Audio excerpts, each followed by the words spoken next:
Bismillahirrahmanirrahim. Assalamualaikum warahmatullahi wabarakatuh. Nama saya Nur Azira binti Abdul Hamid. Nombor metrik A182229. InsyaAllah hari ini saya akan membentangkan mengenai pertunangan menurut Islam. Okey, tarikh pertunangan. Dalam bahasa Arab, pertunangan disebut sebagai al-khitbah. Manakala dalam bahasa Melayu, bertunang.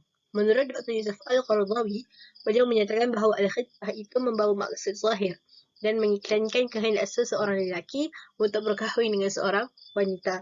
Jadi kesimpulannya, pertunangan itu merupakan satu tanda persetujuan oleh kedua-dua pihak dalam rangka membina rumah tangga menjadi suami isteri ataupun boleh dikatakan sebagai peringkat sebelum memasuki alam perkahwinan. Okey, seterusnya adalah tujuan pertunangan. Yang pertama, persetujuan mengikat janji untuk perkahwinan. Ia sebagai satu tanda ikatan sebelum masuk ke alam perkahwinan. Yang kedua, supaya dapat mengeratkan hubungan silaturahim di antara keluarga kedua-dua belah pihak, di mana kedua-dua belah keluarga ini dapat saling berkenal-kenalan antara satu sama lain. Yang ketiga, hendak melahirkan sikap jimat cermat dalam berbelanja kepada yang lebih mustahak sahaja, memandangkan kelengkapan, keperluan untuk beli-beli barang tunang, itu semuanya memerlukan kos yang tinggi. Yang keempat adalah untuk menentukan kadar mahar, iaitu mas kahwin dan lain-lain pemberian lah. Dan sebenarnya mudah juga untuk mengatur barang-barang hantaran dan lain-lain. Yang kelima adalah untuk menentukan tarikh, tempat dan hari perkahwinan yang dipersetujui. Seterusnya adalah hukum hakam yang berkaitan dengan pertunangan dalam Islam lah.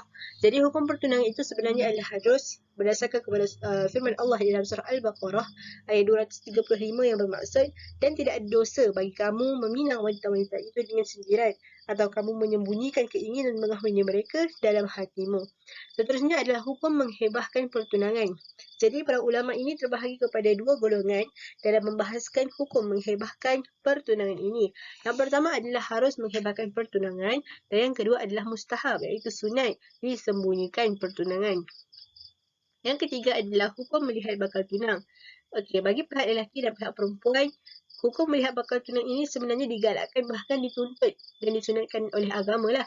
Kerana apa? Sebab meminang calon isteri itu merupakan satu pendahuluan pernikahan, dan melihat calon isteri untuk tahu penampilan dia, untuk tahu kecantikan dia, itu sebenarnya dipandang satu perkara sebagai satu benda yang perlulah untuk wujudkan kehidupan rumah tangga yang bahagia. Rasulullah SAW bersabda yang bermaksud, jika seseorang di antara kamu ingin meminang seorang perempuan, sekiranya dapat melihat sesuatu bahagian yang mendorong semangat untuk mengahwininya, maka hendaklah ia melakukannya. Hadis riwayat Ahmad dan Abu Dawud. Okey, jadi terdapat beberapa pendapat ulama tentang melihat bakal tunang. Yang pertama adalah menurut jumhur ulama, mereka menyatakan bahawa boleh melihat wajah dan telapak tangan, kerana demikian itu sebenarnya akan dapat diketahui kehalusan tubuhnya. Yang kedua, menurut Abu Dawud, beliau menyatakan bahawa boleh melihat seluruh badannya kecuali kemaluannya. Manakala Imam Abu Hanifah mengatakan bahawa boleh melihat telapak kaki, muka dan telapak tangan. Okey, jadi yang keempat adalah hukum pemberian hadiah dalam pertunangan. Jadi sebenarnya kita selalu dengar istilah tukar cincin. Sebab apa? Istilah tukar cincin ni adalah hal kebiasaan dalam hidup kita.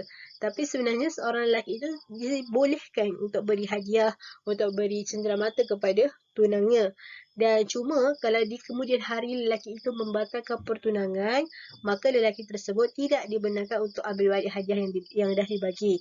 Sebagaimana hadis Rasulullah SAW yang menyebutkan bahawa tidak halal bagi seseorang Muslim memberi sesuatu kepada orang lain kemudian memintanya kembali, kecuali pemberian ayah kepada anaknya.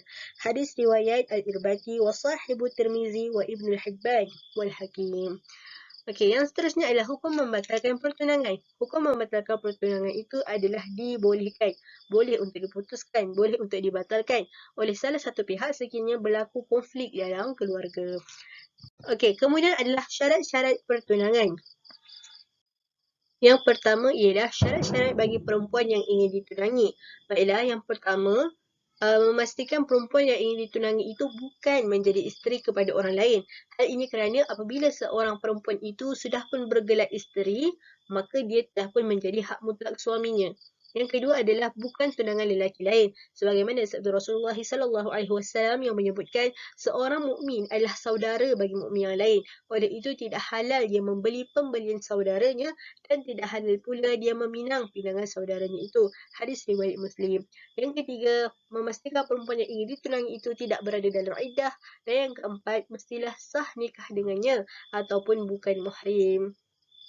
Jadi Allah SWT berfirman, diharamkan ke atasmu menikahi ibu-ibumu, anak-anak perempuanmu, saudara-saudara perempuanmu, saudara-saudara perempuan bapamu, ibu saudara sebelah bapa, saudara-saudara perempuan ibumu, iaitu ibu saudara sebelah ibu, anak-anak perempuan daripada saudara-saudara lelakimu, anak-anak perempuan daripada saudara-saudara perempuanmu, ibu-ibu yang menyusukanmu, saudara-saudara perempuan sepersusuan, ibu mentuamu, dan anak-anak tirimu yang ibunya sudah kamu campuri. Tetapi jika kamu belum mencampuri ibunya, kamu boleh mengahwininya.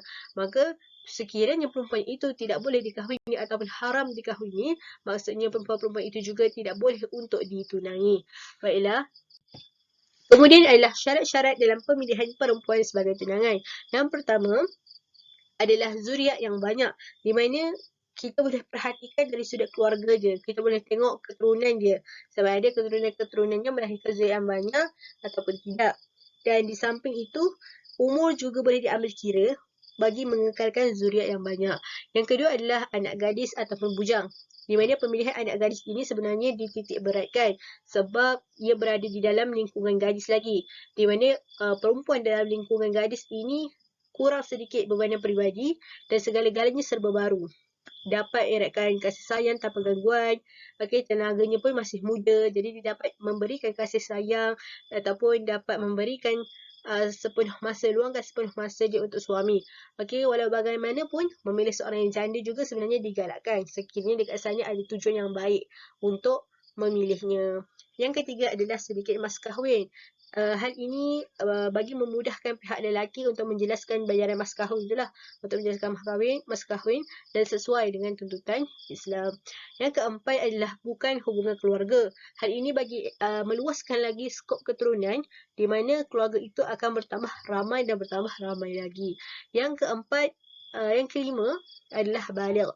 Di mana pemilihan wanita yang ingin ditunangi itu mestilah baligh agar dapat memahami erti perkahwinan, dapat berfikir secara orang dewasa, kurangnya untuk memberi tunjuk ajar, tak mudah merajuk dan juga boleh hamil. Yang keenam adalah akal yang sempurna. Di mana pemilihan akal yang sempurna ini maksudnya memilih wanita ataupun pasangan tunang yang orang kata mampu berfikir secara seorang Muslim yang saleh, yang gemar baca Quran, gemar fahami Quran, tahu halal haram, selalu bersabar, banyak bersabar, bertindak dengan adil dan juga hormati hak diri dia dan juga hormati hak orang lain. Yang ketujuh adalah sesuai ataupun sekufu. Di mana persesuaian ini adalah sebenarnya diperlukan untuk memilih pasangan hidup.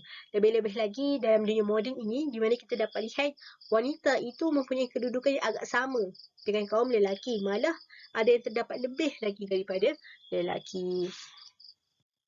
Seterusnya adalah syarat-syarat dalam pemilihan lelaki sebagai tunangan, di mana digalakkan untuk memilih lelaki-lelaki yang saleh, yang mempunyai pendidikan agama yang sempurna serta berpegang teguh dengan ajaran Islam. Kerana apa? Kerana melalui panduan agama tadi, seorang suami itu berwajipan untuk menggauli isterinya dengan baik dan memberi nafkah sesuai dengan tuntutan Islam. Jadi kat sini adalah faktor-faktor utama, faktor-faktor penting kenapa digalakkan untuk memilih lelaki yang beragama, yang mementingkan agama. Yang pertama, kerana mereka ini mempunyai akidah yang sempurna, mempunyai kefahaman agama yang kukuh serta praktikal, di mana mereka mempraktikkan ilmu-ilmu yang mereka belajar. Yang kedua, mereka ini melaksanakan syariat Islam berdasarkan prinsip-prinsip yang berterusan. Yang ketiga, mengamalkan sikap kesederhanaan dalam hidupnya. Dan yang keempat, mengetahui besarnya ganjaran nafkah di dalam rumah tangga.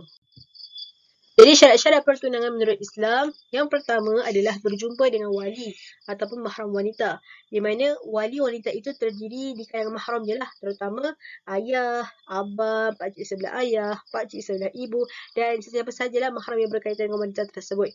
Dan dilarang bertunang tanpa pengetahuan wali wanita tersebut. Yang kedua, pertunangan itu wajib dirahsiakan. Jadi relevannya, andailah kata tak jadi berkahwin, dan pertunangan pun dihebahkan secara besar-besaran. Maka kedua-dua pihak tadi akan menanggung malu. Dan ini sebenarnya akan mengakibatkan maruah tercemar lah, terutama dalam kalangan wanita. Okey. Yang ketiga, bertunang dengan wanita yang dibenarkan syarak. Jadi antara wanita yang tak boleh dibinang pengikut syarak adalah wanita yang talak 1, wanita yang talak 2 serta ada kemungkinan rujuk. Okey, kemudian adalah wanita yang kematian suaminya dan masih tak habis iddah, iaitu sebanyak 3 kali sudi, wanita yang diceraikan dengan talak 3 dan masih tidak ataupun belum habis iddah lagi. Yang keempat adalah tidak meminang tunangan lelaki lain. Kemudian adalah adab pertunangan menurut Islam. Yang pertama, elakkan pertemuan yang sia-sia semasa dalam pertunangan. Hal ini untuk jaga maruah wanita dan lelaki itu sendiri. Yang kedua, lelaki hanya diberi peluang melihat dan meneliti wanita itu dalam ruangan aman dari fitnah sosial dan kerosakan maruah. Okey, walau bagaimanapun pertemuan dengan tunang itu sebenarnya diharuskan sekiranya mengikut syariat. Dan lelaki hanya dibolehkan melihat pada muka dan kedua-dua tapak tangannya sahaja dan tidak melihat bahagian aurat tunangnya. Yang ketiga adalah perbuatan hanya sekadar bertanya khabar, beri maklumat, menerima maklumat dan memberi nasihat. Okey, perbuatan atau perbincangan itu juga mestilah sunyi daripada unsur-unsur nafsu syahwat. Kemudian ialah tempoh pertunangan. Islam menggalakkan tempoh pertunangan itu disingkatkan. Hal ini bagi mengelak daripada berlakunya sebarang fitnah ataupun perkara-perkara yang tidak didugai seperti zina dan sebagainya. Seperti mana yang kita biasa dengar, orang-orang selalu kata tempoh pertunangan ini banyak cabarannya. Jadi sebab itu jugalah Islam menggalakkan agar tempoh pertunangan itu disingkatkan. Kemudian adalah larangan dalam pertunangan. Yang pertama adalah dilarang untuk berdua-duaan ataupun bertemu tanpa ditemani oleh anggota keluarga seperti bapa, abang ataupun bapa saudara gadis tersebut. Yang kedua, dilarang juga untuk bergaul mesra dan berdua-duaan iaitu khalwat antara pasangan yang bertunang sebelum akad nikah. Sebagaimana Rasulullah SAW bersabda, tidak boleh sama sekali lelaki dan perempuan berkhalwat iaitu duduk berdua-duaan secara sunyi melainkan mahram ada bersama mereka. Seterusnya adalah hikmah pertunangan. Jadi hikmah pertunangan pertama, pertunangan ini bagi mengelakkan daripada berlakunya maksiat, daripada berlaku perkara-perkara lain yang tidak diingini. Dan yang kedua, menuju kepada pembentukan keluarga bahagia yang diidamkan oleh semua manusia kerana itulah fitrah insani. Okey, jadi saya menggunakan artikel Al-Kafi li Al-Fatawi dan artikel kefahaman mengenai konsep pertunangan sebagai rujukan untuk menghasilkan artikel ini. Jadi itu saja daripada saya. Sekian, terima kasih. Assalamualaikum warahmatullahi wabarakatuh.